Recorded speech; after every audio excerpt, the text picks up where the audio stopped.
કારમી મંદીમાં સપડાયેલા હીરા ઉદ્યોગમાં રત્ન કલાકારોની હાલત કફોડી બની છે। ત્યારે હીરા ઉદ્યોગની મંદી વચ્ચે રત્ન કલાકારોના બાળકોના ભવિષ્યની ચિંતા કરી ડાયમંડ વર્કર યુનિયન મેદાને આવ્યું છે। 10,000 જેટલા રત્ન કલાકારોના બાળકોને ચોપડા વિતરણ કર્યું હતું। સુરતની ઓળખ સમા ડાયમંડ ઉદ્યોગને છેલ્લા કેટલા વર્ષોથી મંદીનો ગ્રહણ લાગ્યો છે। હજુ પણ યથાવત છે તો આ હીરા ઉદ્યોગની મંદીને સૌથી મોટા રત્ન કલાકારોને માર્યો હોય તેમ લાગી રહ્યું છે। હીરા ઉદ્યોગની મંદીને નોકરીઓ છૂટી જતા અનેક રત્ન કલાકારોએ આપઘાત પણ કર્યા છે। ત્યારે હીરા ઉદ્યોગમાં આવેલી મંદી વચ્ચે બેકાર થયેલા રત્ન કલાકારોને બહારે ડાયમંડ વર્કર યુનિયન આવ્યું છે।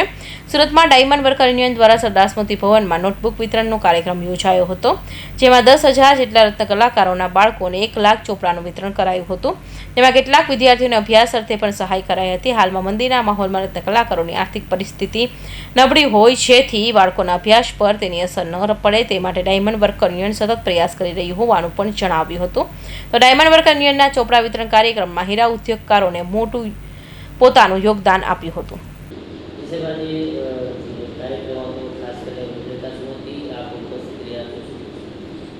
સુરત શહેરની અંદર ડાયમંડ ઇન્ડસ્ટ્રીના માલિકો અને રત્ન કલાકારો વચ્ચે સમન્વયને કામ કરતી સંસ્થા એટલે ડાયમંડ વર્કર યુનિયન।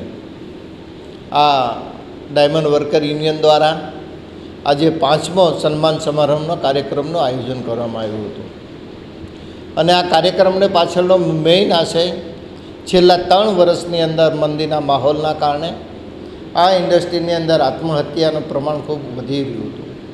એને કઈ રીતના રોકી શકાય એની માટે સારા વક્તાઓને બોલાવીને રત્ન કલાકારના પરિવારોને માર્ગદર્શન મળી રહે, હતાશામાંથી દૂર થાય એની માટે આ કાર્યક્રમનું આયોજન કર્યું હતું।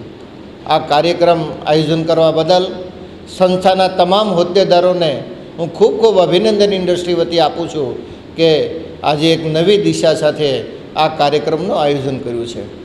ડાયમંડ વર્કર યુનિયન હર હંમેશા માલિકો અને વર્કર વચ્ચેના જે વિખવાદો ઊભા થતા હોય છે, સ્નેહભર વાતાવરણ જળવાઈ રહે અને એ વિખવાદોનું નિરાકરણ આવે એની માટે કાર્યરત છે અને આ કાર્યની અંદર એમના બાળકોને પણ શૈક્ષણિક પ્રોત્સાહન આપીને ઇનામ વિતરણ કરીને રત્ન કલાકાર બાળકોને પણ એક શૈક્ષણિક સંસ્થાની અંદર સારું શિક્ષણ પ્રાપ્ત થાય, ઉત્સાહ વધે એની માટે પણ ઇનામ વિતરણનો કાર્યક્રમ કરે છે।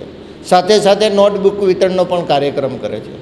Gems and jewellery export promotion council દ્વારા પરિચય કાર્ડનું જે એક અભિયાન ઉપાડવામાં આવ્યું છે એમાં સૌથી કોઈ મોટો ફાળો હોય તો આ ડાયમંડ વર્કર યુનિયનનો છે।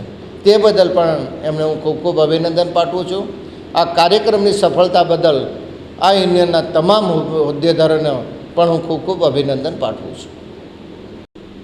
મારું નામ છે Bhavesh Kak, diamond worker union vice president. Sardar Smriti Bhavan mini બજાર ખાતે 5મો સન્માન સમારંભ અને આપઘાત રોકો જાગૃતિ અભિયાનનું એક આયોજન કરવામાં આવ્યું હતું। ડાયમંડ વર્કર યુનિયન અને રત્ન કલાકાર ચેરિટેબલ ટ્રસ્ટ દ્વારા આ આયોજન કરવામાં આવ્યું હતું। આયોજનના અધ્યક્ષ સુરત શહેર કલેક્ટર ડૉક્ટર સૌરભ પારકી સાહેબ અને પોલીસ અધિકારીઓને પણ આમંત્રિત કરવામાં આવ્યા હતા।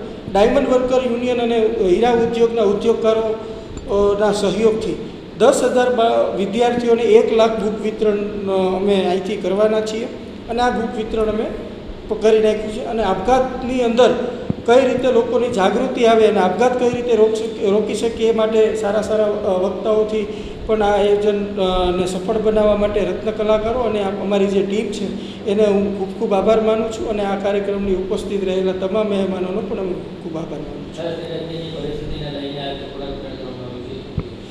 અત્યારની ખૂબ જ ગંભીર પરિસ્થિતિ છે, ત્યારે વિદ્યાર્થીઓ પોતાના રત્ન કલાકારો પોતાના બાળકોના જે ચોપડાઓ છે એનો ખર્ચો ઓછો થાય એ બાબતે ડાયમંડ વર્કર યુનિયન અને ઉદ્યોગકારો ચિંતિત છે। તે માટે 1 લાખ બુક્સને 10,000 વિદ્યાર્થીઓને અમે વિતરણ કરી રહ્યા છીએ।